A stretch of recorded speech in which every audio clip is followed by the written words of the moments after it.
বেডরুমে গায়ে কাপড় না রেখেই অনামিকা ঘুমোচ্ছে। তার গলা পর্যন্ত বেডশিট দেওয়া। এমন গরমের সময়ও কেমন জানি অদ্ভুতভাবে কাপড় ছাড়া ঘুমিয়ে আছে অনামিকা। মনে হচ্ছে খুব শান্তির ঘুম। ওদিকে মেইন দরজার বাইরে কলিং বেল বাজিয়ে যাচ্ছে অনামিকার স্বামী রাতুল। রাতুল একটু বিরক্ত, সাথে একটু অবাক, কারণ বিয়ের 1 মাস পরেই ওর স্ত্রী অনামিকার আচরণে কিছু অস্বাভাবিকতা দেখতে পায় সে। কলিং বেল চাপ দিল আরো কয়েকবার, কিন্তু ভেতর থেকে দরজা খুলছে না। সে আরো ভাবছে বাসায় তো অনামিকা একা থাকে, তাহলে ভয় হতে শুরু করেছে রাতুলের। মেয়েটির আবার কিছু হলো কিনা। দরজা এবার ধাক্কা দিচ্ছে রাতুল। বিছানায় হঠাৎ ঘুম ভাঙে অনামিকার। সে চোখ খুলে বসতে চাইতেই বুঝতে পারে তার গায়ে কাপড় নেই। কেন সে কাপড় ছাড়া বেডশিট দিয়ে ঘুমোচ্ছে নিজেও জানে না। উপরে তাকিয়ে দেখে ফ্যানটাও বন্ধ।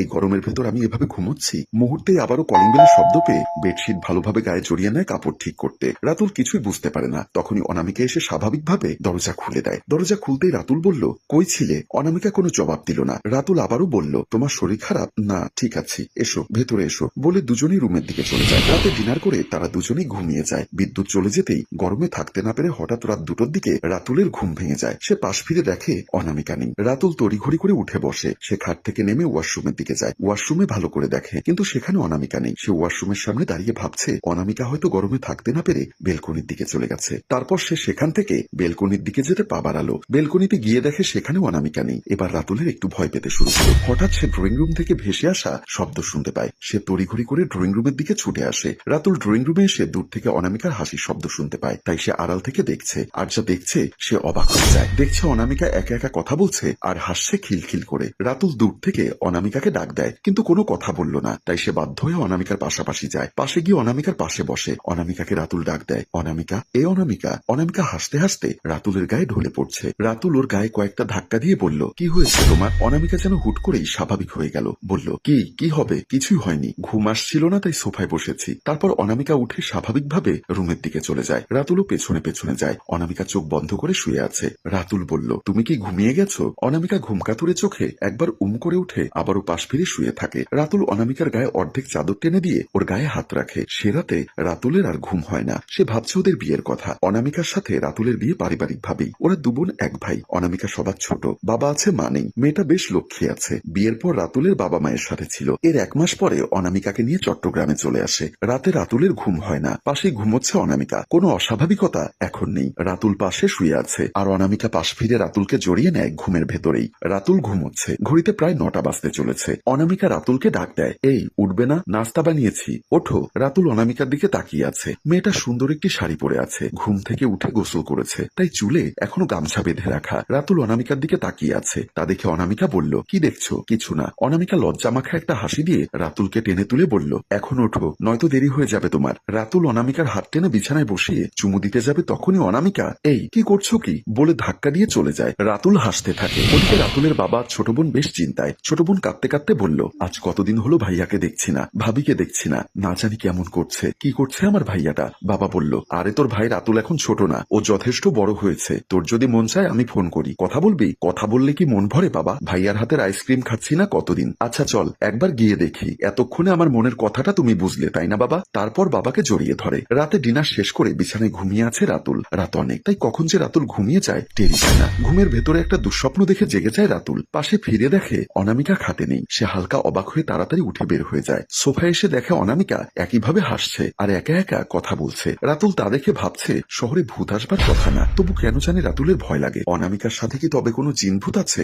রাতুল ডাক দেয়, অনামিকা, এ অনামিকা, শুনছো? অনামিকা কোনো কথা না বলে উঠে চলে আসে। রাতুল একপাশে গিয়ে এত রাতেও অনামিকার বড় আপুকে কল দেয়। আপুর ঘুম ভাঙে। মোবাইলটি নিয়ে উনি উঠে বসে কলটি ধরতে রাতুল বলল, আপা কেমন আছেন? হ্যাঁ রাতুল, আমরা ভালো আছি। এত রাতে তুমি? আর হ্যাঁ, তোমরা কেমন আছো? হ্যাঁ আপা, আমরা ভালো আছি। অনামিকা কই, কি করে? বাসায় আছে। আচ্ছা তোমরা একবার বেড়াতে এসো। আসবো আপা, ছুটি পেলেই আসবো। আচ্ছা আপা, আপনার কাছে একটা বিষয় জানবার ছিল। হ্যাঁ বলো। আপা দেখুন, আমার কাছে লুকোবেন না কিছু, যা সত্য তাই বলবেন। অনামিকার কোনো সমস্যা হোক আমি চাই না। আমিও অনামিকাকে খুব বেশি পছন্দ করি ভাই। কি লুকোবো তোমার কাছে আবার? আপা, অনামিকার কি মানসিক কোনো সমস্যা আছে? আপু চুপচাপ থাকে। কি হলো আপু বলেন? শোনো রাতুল, কথাগুলো সামনে এসে বলতে হবে, খুব সেন্সিটিভ। কাল আমি তোমার অফিসে আসছি। ওকে আপু বলে রাতুল কল রেখে দেয়। রাতুলের অফিসে আপা এসে বসে। রাতুল সালাম দেয়। জি আপু বলুন। দেখো রাতুল, তোমার কাছে এখন আর লুকোনোর কিছু নেই। অনামিকার যখন 15 দিন বয়স তখন আমার মা পৃথিবী ছেড়ে চলে যায়। বুঝতেই তো পারছো, 15 দিন বয়সী একটা বাচ্চার মা পৃথিবী থেকে চলে গেছেন। তাকে আমরা কিভাবে বাঁচিয়ে রেখেছি? যদিও বাঁচানোর মালিক আল্লাহ, হয়তো আল্লাহ অনামিকাকে কষ্ট দিয়ে বড় করতে চেয়েছেন, তাই মাকে পৃথিবী থেকে নিয়ে যান। অনামিকা যখন একটু বড় হয় তখন থেকেই নতুন চাঁদ উঠলে গভীর রাতে উঠে বসে একা একা হাসতো, কখনো রাতে ঘর ছেড়ে বাইরে চলে যেত।